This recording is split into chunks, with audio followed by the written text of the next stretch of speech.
gannaaw édition bu am solo foofe ca Montréal festival international de lutte sénégalaise dëgmal Europe ca dojo bu Paris le 2 mai lay nekk ak Buzz Pro ànd ak Eric Favre Invest cosaan doole xam-xam technique lépp dina am foofe ca Paris ak jàmbaar yi nga xam ni ñoo di jàmbaaru lamb ji waajal leen bu baax a baax ngir seetaan bi la xare foofe ca dojo bu Paris ci combat yi di nga am Petit Lo Bulldozer Gris 2 Moussa Ndoye Bou Siteu Ousmane Toucouleur Thiatou Yoff Ralph Konar Oboli ordinateur lii nag moo di combat yi laata combat bu mag bi ñëpp di xaar Gris Bordeaux Siteu waaye festival bi du fa yam dina am ci teewaayu Modou Lo ak le roi des arènes Sa Thiès mi fa war a amal seen face à face bu mujj lamb bu Sénégal war a am foofe ca dojo bu Paris le 2 mai bu ko kenn wuutee taarix bi dafay wëy.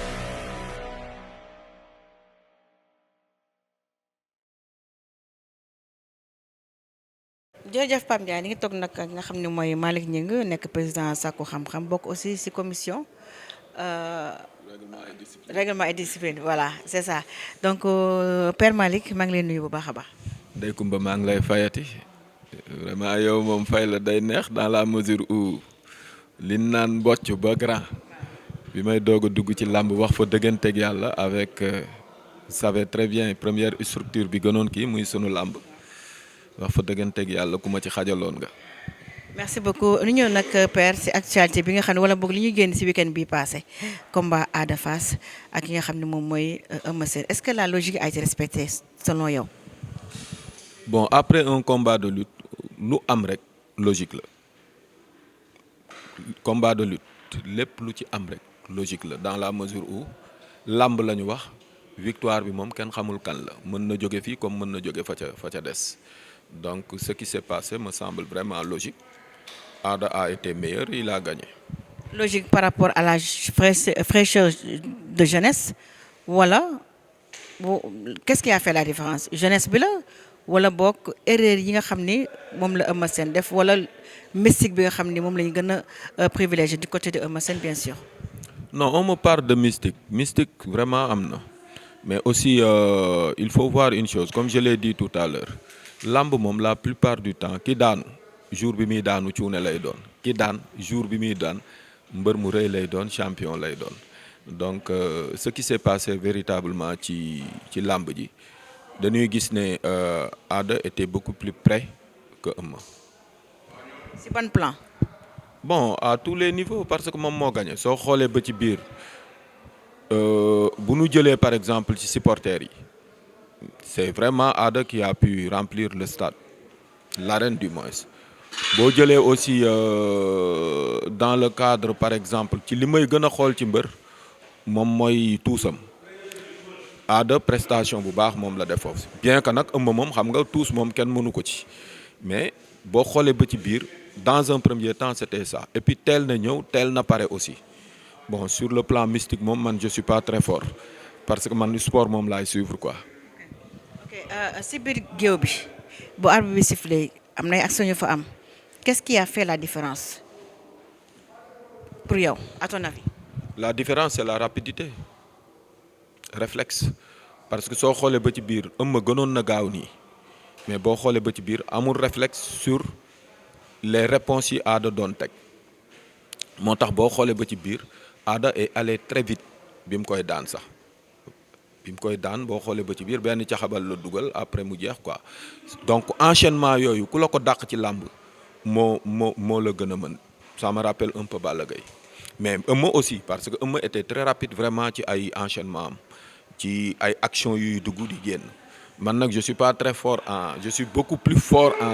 en administration en kii. mais Gningue les gens disent que Eumeu dafa jël poids entre shooting bi ak bu combat bi di amee il a pris un peu de poids yow tu penses que c'est le poids de l'âge wala li nga xam ne moom mooy poids bi mu jël moom moo def différence contre Ada Fass. non poids bi da ci bokk dans la mesure où boo xoolee ba ci biir bi ko Ada di wër mënu ko dab cela veut dire que ni il était un peu lourd dafa lourd quoi man pourtant bi ma ko gisee ci open press bi man dama ne gars yi mais Eumeu dafa wàññi poids quoi ci diggante bi mais bi ma ko gisee keroog mu daw quand même j'avais l'impression que sax est-ce que amul woon lu mu doon traîner un peu quoi benn blessure ou. xanaa si côté tànk dafa mel ni ëmb da doon bu muy daw dafay soox. merci beaucoup dafa mel ne bi muy daw man dama gis ne loolu du lourdeur mais war na am dara lu nekk ci tànk bi quoi man moom laa gis d'ailleurs même j'étais avec une jeune fille là ma ni ko gisuma ëmb tey parce que lii ma gis Ada Fass ni mu ko wëree noonu mais ëmb était beaucoup plus souple que ça. yow à ton avis est-ce que tey li ëmb def li ko Ada Fass def maanaam wër nomb comme ni koy waxee est-ce que ëmb waroon na ko mën dàq ji si biir géew bi est-ce que war ko woon bàyyi rek mu wër ko xaar arbitre bi siffler ñu bëree seen bëre est-ce que loolu tamit diminuer ko physiquement aussi. mais c'est ce que je suis en train de vous dire c'est-à-dire booy daanu cuune ngay doon man bu ma wóoree ne mënuma dem dama waroon taxaw rek mais malheureusement bon daw na jéem ko kar mënu ko kar bëmax na ko bëmax bi sottiwul ce qui veut dire que quelque part Ada était beaucoup plus près moo gënoon a près quoi. nu ñëw nag si li nga xam ne moom mooy avenir de Eumeu Sène lan mooy avenir de Eumeu Sène ginnaaw bu ko Franc daanee ak ki nga xam ne mooy Ada Fass deux jeunes prometteurs si biir arène bi. Eumeu xam nga li naan suweer lu mag ñi daan wax suweer defe naa ne sama grand Ibnu dina ko war a xam boo masaana dugg ci biir sunu këru yaay yi da ngay. mooy tableau suuf yi. merci beaucoup xam nga tableau yooyu da daan rafetal kër Eumeu day rafetal làmb en tout cas avenir am moom mooy que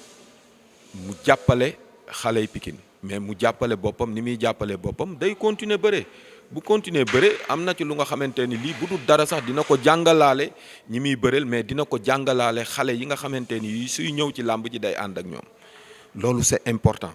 il faut pas que Eumeu nous lâche ñun waa Pikine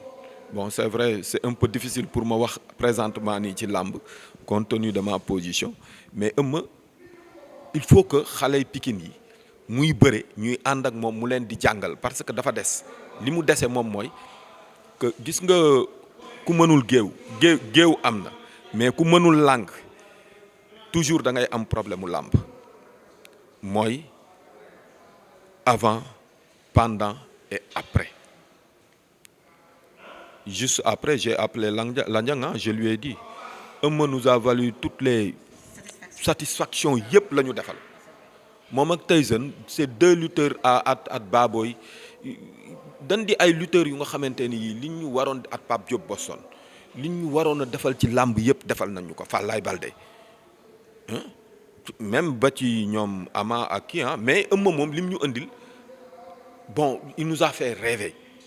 sur beaucoup de choses ba keroog boo xoolee ba ci biir kenn yaakaarul woon ne Eumeu dina ñëw daanu ba ci Franc mais loolooy làmb nag Eumeu son avenir il faut qu'il continue bu continuer ay làmb yu mag lay am buy ñëw di ëndaale xale yi Pikine buy ñëw di ëndaale xale yi Pikine xale yooyu di jàng ci moom naka ngay defare làmb naka ngay commencer naka ngay terminer sa comportement doo dégg mukk Eumeu wax lu déranger donc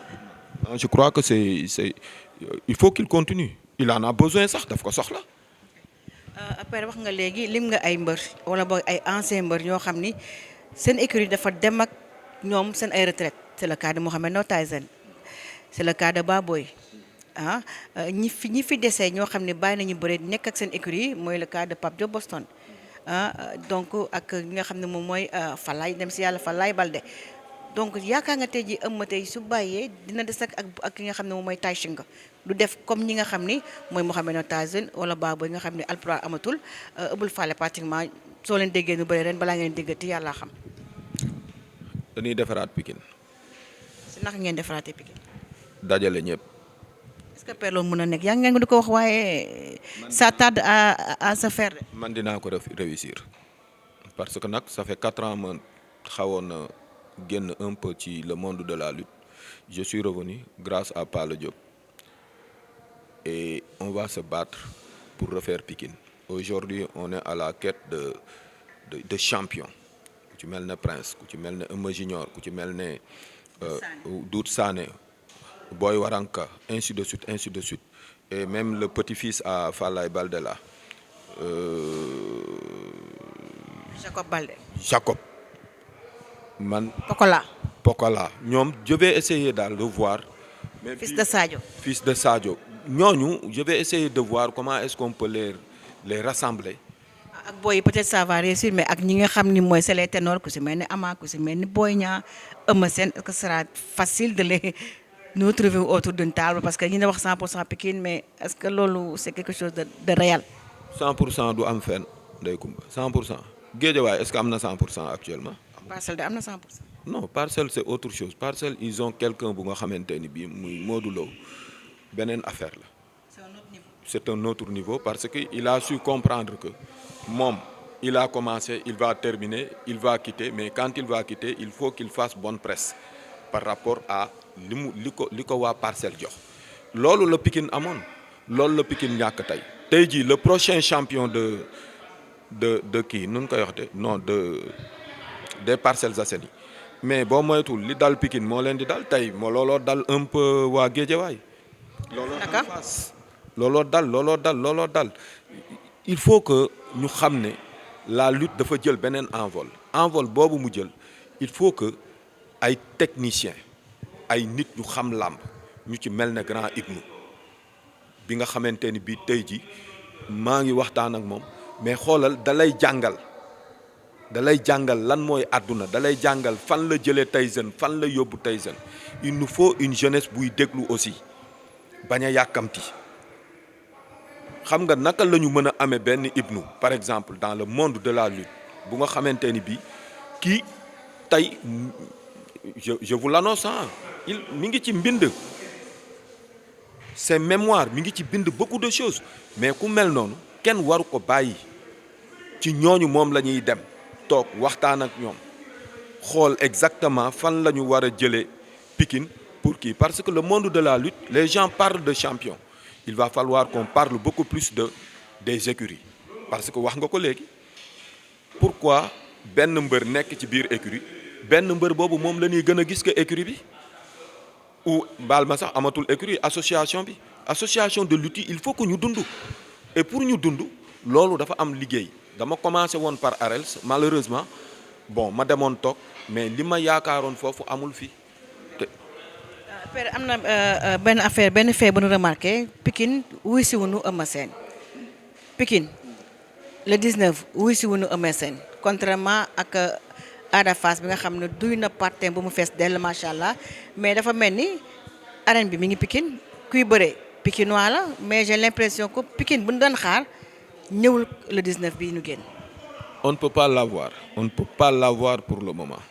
parce que tax fi ñu jóge la. et le Pikinois il est très exigeant démb rek benn booy yëmbal mi ngi koy wax sama doom yi fekk ñuy kii mu ne leen gis ngeen yéen Pikine li gën a garaaw ci yéen mooy vous n'êtes pas patient et puis mënu leen aussi mënu leen a muñ defet beneen affaire bi aussi Eumeu Sène moi j'ai appelé le jour bu daan bëre mais les autorités pikinoises là dañ ko daan jàppale kenn jàppale wu ko bii yoon kenn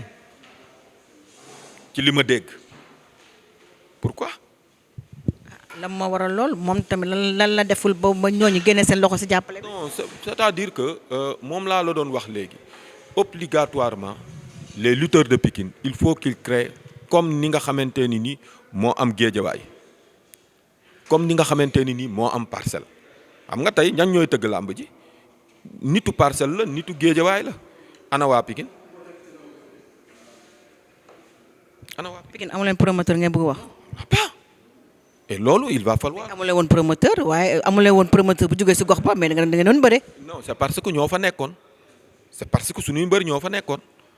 loolu dong lañ ci am mais aujourd'hui le monde de la lutte on a besoin d'avoir des personnalités comme Aziz Ndiaye comme Père Ba comme ainsi de suite pour gox bi mën a jóg ci kaw je vais vous dire une chose kon pourquoi léegi Makan tëggul waa Louga kon su fekkee ay affaire gox kese la. non ça vous n'avez pas compris fi may waxee c'est-à-dire que le monde de la lutte a besoin que gox bu nekk am ay nit yu fa ne Louga amuñu mbër benn Mor Fadam la ñu amoon est-ce que la lutte là ni muy amee par exemple à Pikine à Guédiawaye aux Parcelles Assainies le côté nun koy waxatee waay Sine Saloum bi la région de Sine Saloum est-ce que ñooñu ni ñu gëmee làmb est-ce que waa Louga noonu leen gëmel la. su ma la comprendre par exemple benn Mansour Ba bu amoon benn Mansour Ba Pikine kon kenn waxatu ko su amoon nag benn Aziz Ndiaye wala Baye Ndiaye Guédiawaye bu am fa Pikine kon kenn waxatu ko kon genre yooyu nga wax maanaam promoteur gox. mais loolu moom la ñuy def te ñoo danañ ci liggéey de man boog personnellement man moom dinaa ci liggéey mais bu ma ciy liggéey aussi xam nga je l'ai dit tout à l'heure ma position ne me permet plus may def yenn kii yi mais nag pour le progrès le progrès le respect des valeurs parce qu'aujourd'hui il y a des choses yu nga xamante ni il faut que mu am ci làmb ji valeurs yi dañ ko war a respecter valeur culturelle valeur sportive ñu gagné la nga muñ nga xamante ni bii démb yaa daan gagné mais culturellement aussi que ñu xam ne aujourd'hui il faut que ñu génnee la lutte là en dehors du Sénégal comme actuellement nii Ibrahima Diagne Buzz est en train de faire mais moi je crois que loolu dafa am accompagnement te accompagnement boobu mënut a jóge feneen fu dul ci école ak ci association yi. wax nga léegi nga ne Eumeu Sène dafa amul jàppale waa Pikine dañoo exigeant kon waa Pikine kon xanaa nga bëgg wax ne dañoo mere Eumeu Sène ba ñëwoon wuy si ko si bisam. non xam nga Pikine seen problème mooy espoir la ñuy am ñëw bu nu amulee espoir dañuy xaw a taxaw bi ñuy ñëw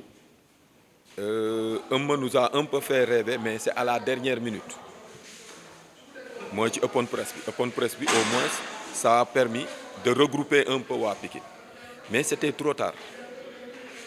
tandis que c'était pas le cas à Dakar et puis Dakar aussi il faut voir jàppale bi Ada Fass am mais Eumeu amu ko ci combat bi Voilà, président Malick maa ngi lay remercier bu baax a baax si sa disponibilité tu as été vraiment très disponible dama la fekk fii rek fédération donc tu as été très réactif par rapport à sama demande d'interview de remercier bi si loolu si baax a baax. mais di nga ma may tuuti nag ma dem nuyu sama grand bi ne serait-ce que nga jëlal ma ko quoi grand Ibnou. parce que su fekkee na nga wax moom am benn problème. dama koy nuyu rek dama koy jox loxo ngeen jëlal ma ko parce que kii c'est un monument quand même. merci beaucoup.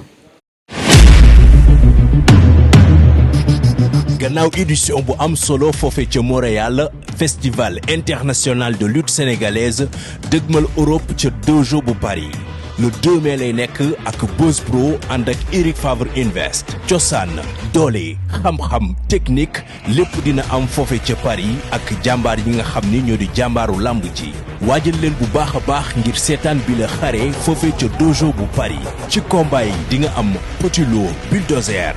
Gris 2 Moussa Ndoye Bou Siteu Ousmane Toucouleur Thiatou Yoff Ralph Konar Oboli ordinateur lii nag moo di combat yi laata combat bu mag bi ñëpp di xaar Gris Bordeaux Siteu waaye festival bi du fa yam dina am ci teewaayu Modou Lo ak le roi des arènes Sa Thiès mi fa war a amal seen face à face bu mujj